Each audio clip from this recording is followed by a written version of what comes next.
What you're about to experience is one man's quest to see beyond the tumultuous period we're in and to envision what lies just beyond our grasp, yet well within our reach. Welcome to Larry Rifkin's America Trends, where the future has arrived, and it's just in time.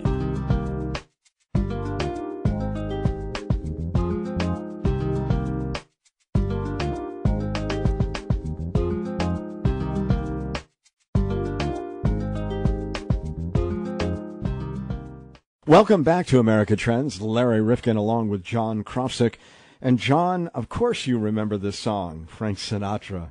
Regrets, I've had a few. Oh, yeah, that's a great song. But then too few to mention. Oh, no, not me. I did it.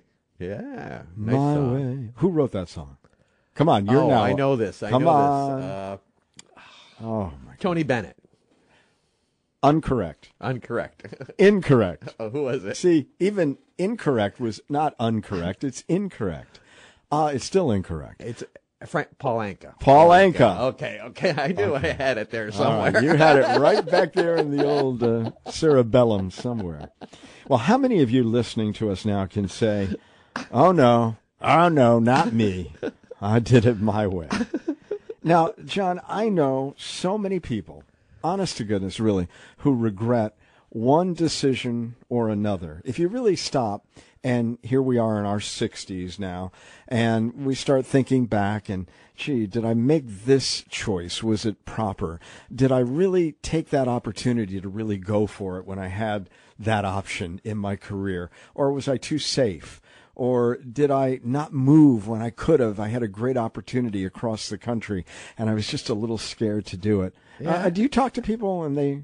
I find myself even, and now that I have a grandchild, wondering, did I really spend as much time with my kids as I should have because we were working so hard? Well, that's one of the regrets that a lot of people have. I think I made a lot of mistakes there, but, you're working, you're trying to pay the bills, you got kids. I mean, so that's one thing I sort of wonder about. But they turned out okay. Well, you're not, yeah. Oh, no, you got good kids, and I do too. But I mean, that's one of the things that I think a lot of people regret, that they worked way too much. Yeah, Clearly. work was more of a priority than. But really, when you think about it, go back through old pictures, and you'll see that we're actually in a few of them at parties and That's true. such. So we must have been there. But the problem is with our memories, who can remember?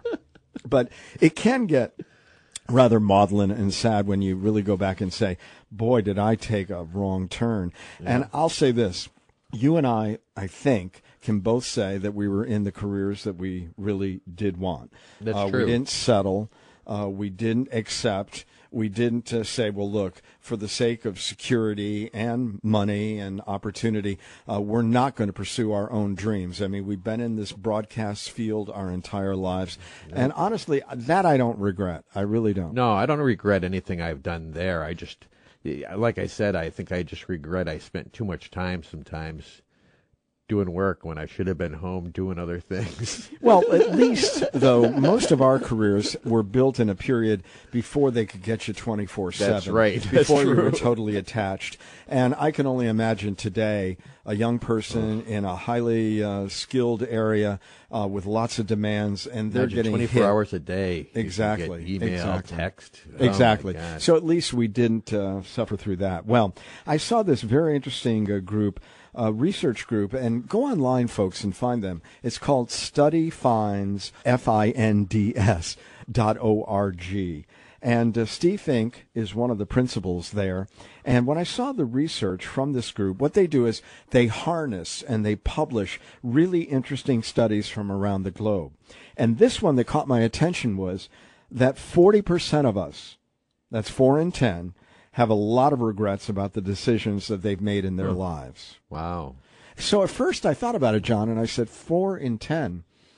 And then I thought about it, and I said, that's low. I think there's about 6 or 7 in 10. Well, that's true. I mean, really, in a weird way. I mean, we were just talking to a friend of ours who, well, he was married and then divorced, never had brought his full family together until a daughter's wedding just last week. And he was saying that his wife married 4 times. I mean, his ex-wife. Yeah. And then she passed and so forth. But, I mean, you think about it.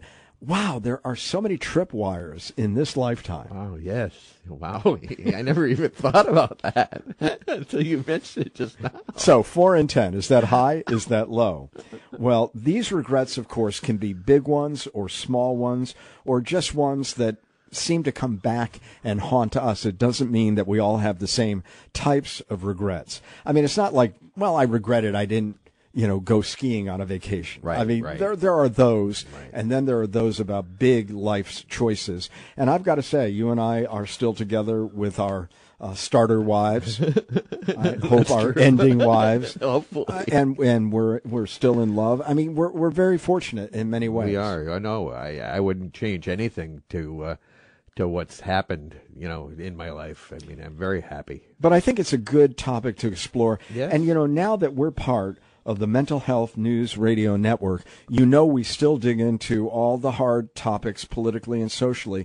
But we also, from time to time, like to step off and look at, this is a trend. In other words, this is what people today are feeling about what they did and how they go about the rest of their lives, knowing that there were certain things that they wish they could have gotten back, and how they live the remainder of their lives is a really important one. And for those young people who like to listen to America Trends, well, think about what it is that we've learned along this path, and maybe we can help you to think about how you can make the next 30, 40, 50 years really even more enjoyable with no regrets at the end of the line.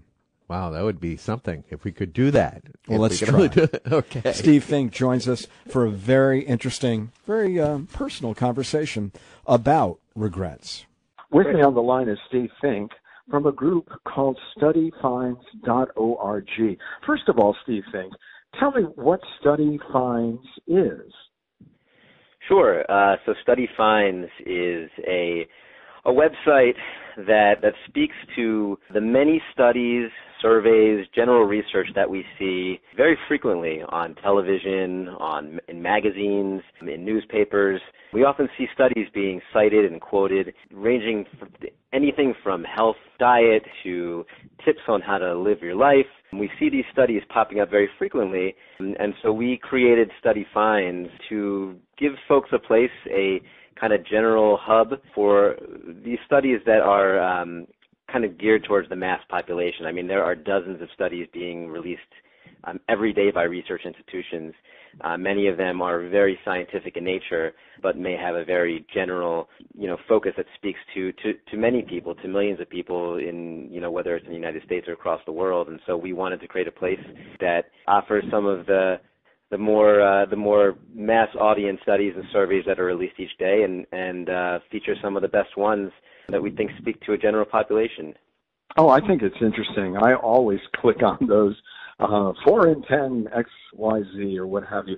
How do we know that they are empirically appropriate, that somebody's really doing the rigorous examination, so we're not just getting kind of pulled into a headline? Sure. So that's always important. I think when you do read these studies, you'll often notice many of them will cite scientific journals that they are published in. Typically, you want a study to have been published in a peer-reviewed journal.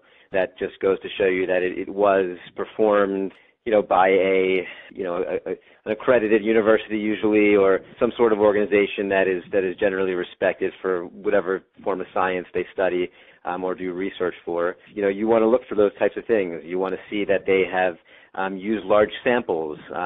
Sometimes a study might only include 6 to 10 people, and that doesn't give you a very good glimpse in what those results might be. But some of these studies involve results of 10 to 100,000 people, and of course that's definitely a better sample to have an idea that the information and the findings that they are choosing to release are legitimate findings and may actually mean something to you.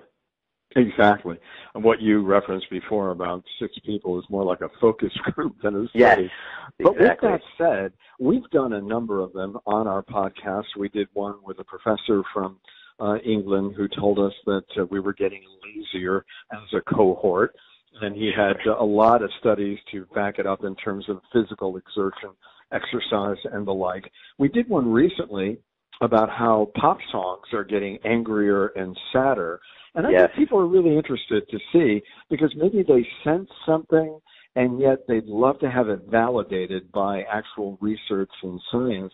Is that what you find a lot of your study readers are looking for? They say, yeah, I thought about that, and you're just validating what it is I was thinking. Yeah, it's always interesting to read the comments and the responses from folks who come on our site. We've only been in existence for about 2.5 years, published about a little more than 2,000 studies. It's always interesting to see the response. Sometimes you do get that, I never knew that, or I always thought about that, or the me too, I agree, that's how I live. And then you get a lot of folks who often respond with, why are they studying this? Or who's spending money on this? Which is always funny to read. But it is interesting because, there are things that they seem so trivial, but they've never been validated. And so why do we study them? We study them to validate them. We study them to prove that those things you walk around thinking that might sit in the back of your mind are real, and that other people act the same way or think the same way. And so that is why they spend the money to do these types of things that may seem so off the wall. Before we get into the meat of why we brought you here today, Steve, there's one other element. I know when we see certain studies, let me give a really banal one, but sure. If I read that 5 in 10 people who whiten their teeth say that improves their life. And right. People might say, well, who funded that? Exactly. And was it Crest? Was it Colgate? In other words, people wondering if there was a commercial interest lying deep beneath the surface on something like that. Sure, there are certainly plenty of studies, and even ones that we publish, and we try and be careful about the ones that we do publish. But the ones that are often funded by popular companies tend to be more survey-based. But we see those very frequently, that there are major brands who are launching studies or surveys, and even though they might be funded by whether Crest or another toothpaste brand is sponsoring a dental-related study, that doesn't necessarily mean that the results will be skewed. Typically what you'll see there is those brands are hiring, an independent company. There are many out there that will do the research, that will survey however many people they choose to survey, and then present the results back to the brand. Of course, then it's up to the brand to be honest in how they report those findings. But generally, those brands are often using legitimate, companies and independent resources to do those surveys. Sometimes there will be ones where you'll see a food, let's just take the Green Pepper Association of America. I'm just going to make that up. The Green Pepper Association of America may choose to do a study on green peppers and how they make people happier. May want to question those results a little bit more. But if you do see that the results come from an independent, research facility, they do carry a bit more water. Yeah, there are those, when we go back, though, to the merchants of death concept, where the tobacco industry used to put out all kinds of findings about the healthy attributes of tobacco. Exactly. And now, of course, with vaping and such, I think when something's kind of new or something is being attacked in the media, whenever you see a study, it might be good to look behind who is studying it. But today, we're not really talking about anything that I think anyone can quibble with. But there might be people out there who are going to say, honestly, about the topic we're about to engage in, that maybe the numbers are even low, and I hate to think that. But what caught my eye with study finds is that 4 out of 10 adults regret their life choices. Now, I found this very interesting because I know so many people who got into careers, and they did it because, well, maybe they were chasing the dollar, or when they got out of high school or college, it was what was available, and they just stayed on that track, and they didn't ask a lot of questions, kept their head down, and stayed in the lane. And then they look up 20 years later and said, why did I do this? Or, shouldn't I have pursued that dream that I had when I was a kid? And they have some regrets about it. This was a study that I agree. I think the numbers, because it's right in the middle, they might seem understandable. But sure, I think this was a survey that that surveyed 2,000 adults in the United Kingdom. Didn't give the age range, so that could be anybody 18 or over. I'd like to think that this study did choose folks who tend to be at least 30 years old, so they have lived a little bit of life to feel some regret for. But yeah, they found that 4 in 10 regret the aspects of their lives, certain aspects of their lives, not necessarily their entire life. But yeah, that's to your point exactly. I think many of us walk around and we often do the coulda, woulda, shoulda, and we're often posed that question of, if I could go back and change something, would you? And I think I would have guessed that twice this amount. I would say 8 in 10 people would say, yeah, I would. I made that one bad decision, and if I could have that one back and get that mulligan, sure, I would. Well, somebody who's been married 4 times, I guess we could give them 3 at least potentially bad decisions. But, yes. When we go back, there's another study that I found online from Columbia University, and it found that we're bogged down. Now, one of the things in America is we sense that on certain things, not political parties, since we only have 2, and both really have, their own issues at times, but as it relates to, let's go back to toothpaste. We have so many choices, and the choices are boundless, and of course the ways that they approach us to look at their products seemingly suggesting that this one is so much better than the other. And it really could bog us down. We're making, according to this study, 70 decisions a day. And right. They say that just the sheer number of them we have to make each day leads to a phenomenon called decision fatigue. And I wonder how much that plays into the fact that we're so busy making decisions about small things all the time that sometimes we let the big things slide. Certainly, we are machines walking around, waking up, and making a decision seemingly at every aspect of our lives these days. We have to put more thought, and maybe you can blame these studies, but we're putting more thought into the way we live our lives, right? Whether we decide to eat that donut this morning or go for the banana instead, whether we decide to sleep until 7:30 or wake up at 7 o'clock and maybe go for a 20-minute jog. All these decisions we make, we are weighing so much, and that's not even getting to work yet. And you get to work and you have to decide how you're going to go about your work day. You have to decide, how you're going to go about your marriage and how you're going to anything from the clothes you wear literally to the way you brush your teeth at night. I think that's spot on. We are making decisions, and we are taking so much information into account when we make these decisions because I guess you could blame technology today. We have so much information at our fingertips that we're kind of forced to start thinking about the things we do even more and the consequences that come with them. It's almost paralytic. I mean, there are times when I know I need a new computer or you need a new car, but you dread going out and having to make those decisions, knowing how many different small decisions are involved. What's the size of the car?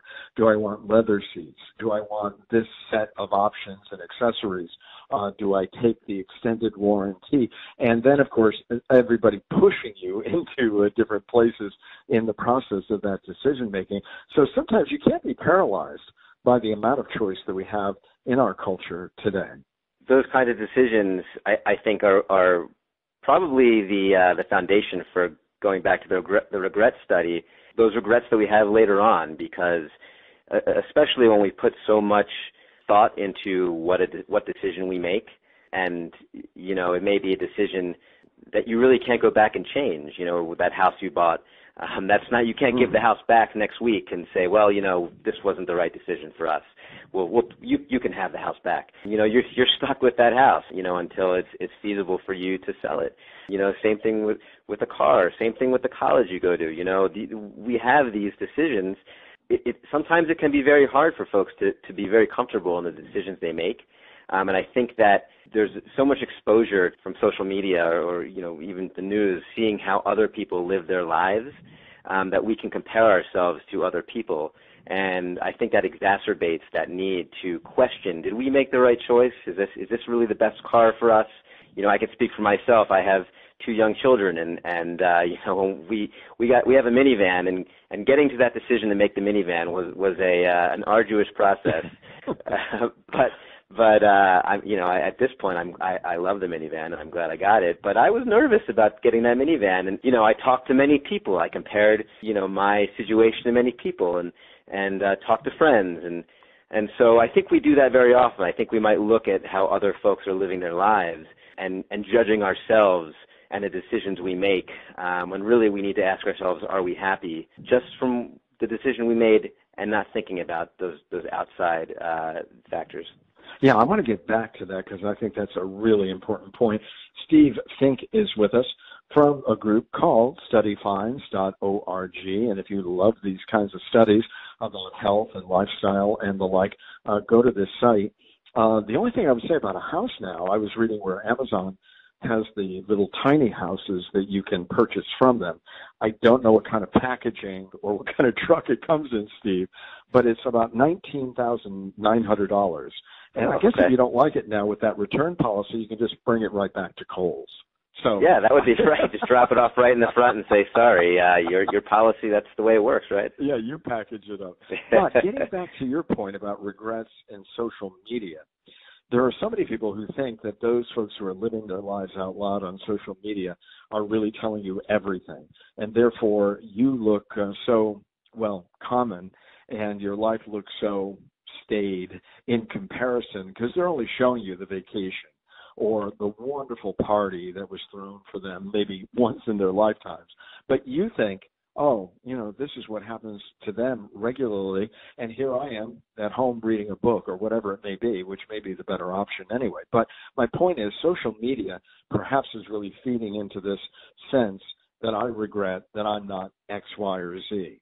Exactly. I think you log on to Facebook and you see your friends, just to your point, you see your friends, posting their vacation photographs, and you think to yourselves, why can't my vacation look that happy? Or maybe you holiday time comes around and you see other folks posting photos of their family dinners or celebrations. Maybe you start having some introspection as to why your family is not as close knit as someone else's, and that can be a really dangerous thing, because it can take you down that rabbit hole, I think, of regret or of feeling that your life is not good enough, or that you've made a mistake, or that you're not living your life to the best of its abilities, and that's really sad when you see that. And we do have other studies on the site that have spoken to this kind of phenomenon of depression stemming from people being on social media, really hyper focusing on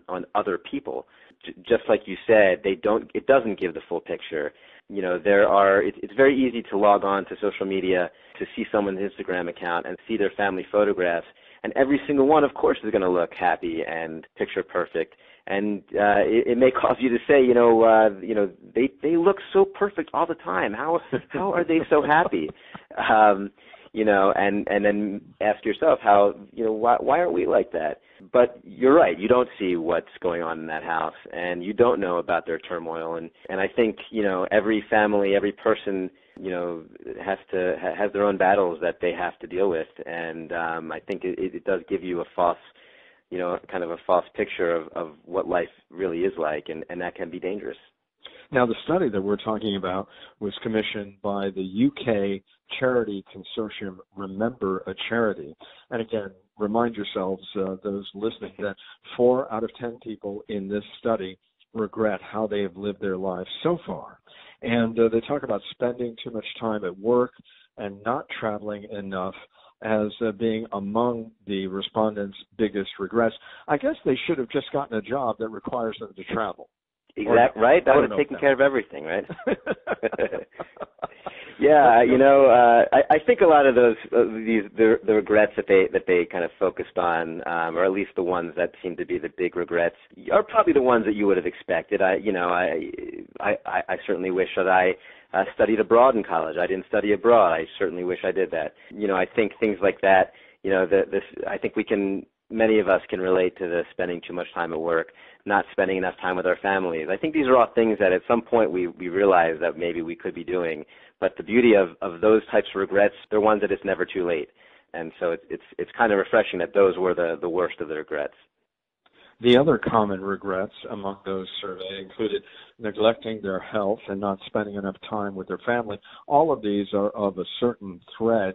I wonder how many of these correlate really nicely with what you must do, because I've just kind of stumbled upon your site when people do something looking at what they want to do for New Year's resolutions. We've done some studies on resolutions. Yeah, I think when it comes to New Year's time, that is usually the time that we start thinking about the things we're going to do next year to kind of better ourselves. Usually health is probably the most popular resolution that we see.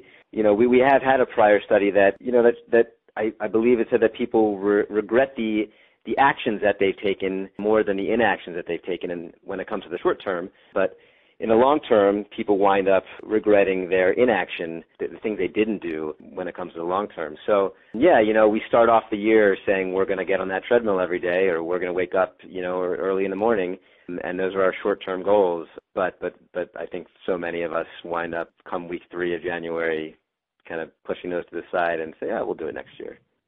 It's interesting. I have a few other studies that I gleaned to have this conversation with you. And, of course, the not traveling more shows up everywhere. Not taking better care of your health shows up everywhere. Not spending enough time with our families everywhere. Working too much. Now, the one about not being a better parent, I mean, that's one where a lot of folks say, gee, I am going to be remembered by the next generation. And it's not going to be, oh, boy, what fun Dad was to be around all the time. It's going to be Dad was distracted or didn't pay enough attention or focus more on discipline than helping us to enjoy our lives or whatever it might be. And that's the one that really does seem where somebody kind of kicks themselves.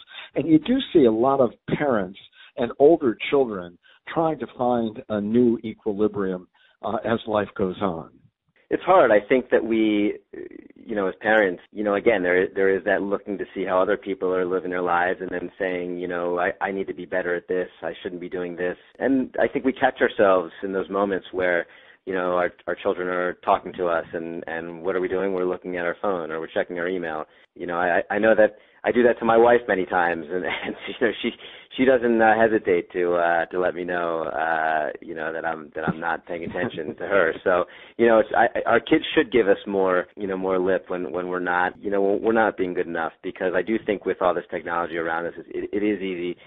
Plenty of studies on distraction, of course, and I think it is easy for us to get distracted as well. And I think wishing we could be better parents, we always want the best for our kids. I think, we see certainly plenty of studies about working too much and being a workaholic, and I think all of that falls into it. We work so much because we want to provide the best life for our children, and then 20 years later, we wish we didn't work so much. So it's hard. You really have to be comfortable in knowing why you choose to have a certain lifestyle, and being comfortable in knowing that you're working now, maybe because you have to have work this hard right now in order to give that life to your kids. Now, if you don't have to, if you are voluntarily sitting, outside, drinking a beer and, reading a book, and your kids are inside playing video games, yeah, that's time that you don't get that back, and there is no excuse for that. I think it kind of calls attention to those moments where you can recognize where you can make those changes. If you do feel like maybe I could be better, then maybe go and reflect on what is it that I can actively do to be better, and then go ahead and try it and make those changes. Steve Fink, when we were talking earlier, we didn't really know in the study that we've been talking about what the ages were, but age is really an important consideration. We did a podcast with Jonathan Rausch, and he's the author of the book, The Happiness Curve, and he pinpointed that sandwich generation, and you had a study on your site finding that people are most miserable during the sandwich years. Now, those are high-pressure years, and he said, I think it ebbs at about 59, which is really unhappiness, and then happiness begins to kick in at 60 and over. And there's another study that you published. People over 60 are more content in life than all other adults. And in a sense, it makes sense that once you've stripped away some of the factors like work or, just always looking to achieve and wanting that outside reinforcement of who you are, if you've come this far and you're comfortable with who you are, then you say, now it's all about me intrinsically and how I want to be remembered, what I want to do before all of this ends, and how I need to repair some of the things that perhaps I didn't get right along the road. I think that's accurate. I think that, the sandwich years, and even before, I think, once you start a family, and if you don't have children, I think once you're kind of in, those middle ages, those are the years we're making the most expensive decisions in our lives, whether you have children or not. The house we buy, the cars we buy, where we send our children to school, whether we do public education or private education, where we go to college or send them to college. I think as the younger we are, we look at all the fancy bells and whistles that we can have, and we have to weigh whether or not we want to have them now or we want to wait. Me personally, I always look at, it makes sense to me that the after 60 years are the happiest, because to me, I always felt like retirement is like the grand reward of life. I remember having a conversation with a friend who bought a really new nice car, and we were discussing. I said, I can't wait until the day I decide to get myself a nice car as well. And he said, well, why don't you do it now? And I said, well, because I look at retirement as the age to do that, because I don't know what's going to happen in these next 10, 20 years as my kids get older. I don't know what my situation will be. And if I make a mistake now, then I won't have that opportunity come my retirement years. Now, when you get to that point of being 60 and you've settled down, you've saved your money, you've made all the right decisions, you feel good about those choices that you made, you can make those decisions without feeling as guilty or feeling as worrisome. And to me, that's like I said, that's kind of the grand reward, where you don't have to worry as much about those choices. And it seems like, to what we spoke at the very beginning of this conversation, thinking about the choices we make, how they weigh on us, and the consequences that can come from them. There are so many of those right now. So to me, it seems like it makes sense that those would be the best years of life. The interesting thing is, Steve, I've reached that point, and I am very happy. But I actually, when I retired, though I'm still working, nobody really retires any longer. You just kind of pull back a little bit. But if you're lucky, like me, doing a podcast, having come out of television and radio all my life, this is an extension of that, but a much more relaxed one. I'm sitting here in my home in my shorts talking to you. And I'm not at a radio studio at an appointed time and having to deliver 3 hours a day. But you really have to have a plan, because you really can get, a little frustrated in your own inability to find that new life in retirement, because many of us are creatures of habit. And I know I get up every morning saying, I've got to get some things done, because that was my whole life, being on time and being prepared and doing something. So you still have to prepare for that. But I want to bring us in the closing moments of our conversation to something that just as two guys talking, I think is really interesting. One of the other surveys that I looked at, the one from Columbia, they were looking at terminally ill patients reporting the same 5 regrets again and again. And I just want to run through them real quickly, and then we can chat it up a little bit. They wish they hadn't made decisions based on what other people think. And I think that's so important, because, there's so many times that when you were younger, you really had to listen. What did my father-in-law think? Am I going to live up to what he wanted for his daughter, or whatever it might be? The second, they wish they hadn't worked so hard. So we've seen that in all the studies. They wish they had expressed their feelings more. They held back, and they didn't tell someone perhaps how much they meant to them. They wish they had stayed in touch with their friends. Now, I've been really trying to reach out to a lot of folks during this period, and it's been great. But some don't reciprocate, even at this latter stage of life. They wish they had let themselves be happy. So those are the things that those who are terminally ill can teach us as they are ready to perhaps depart this earth. So maybe it has some value for all of us.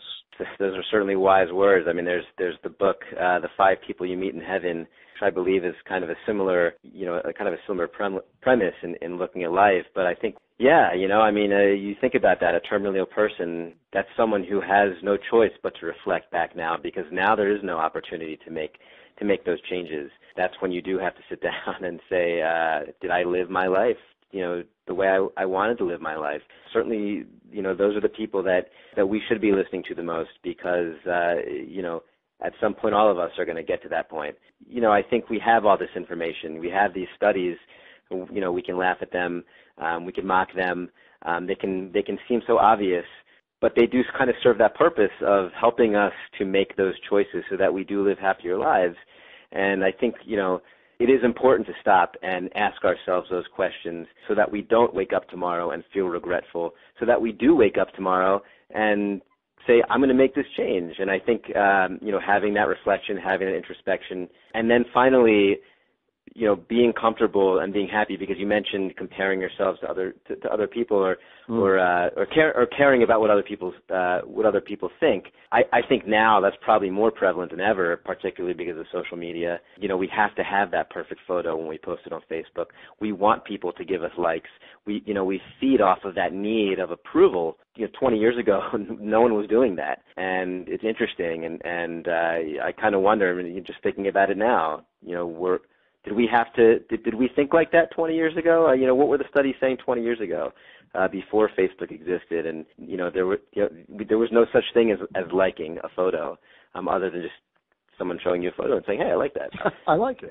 Yeah. Well, let me go back to Study Finds one more time, and maybe I will leave you, who is listening to this podcast, with this thought. A survey that you shared with us: half of Americans consider themselves modern-day workaholics. I guess the other half aren't even participating in the work environment, because I think everybody considers themselves today under an incredible amount of stress in a very toxic workplace environment. But having said that, do your best to free yourself and make certain, as best you can, and Steve, if you want to comment, that you really are doing what it is that you set out to do, or that was the path that was best for you. Even if it may not remunerate you as much as something else, maybe you can make that turn. It's never too late.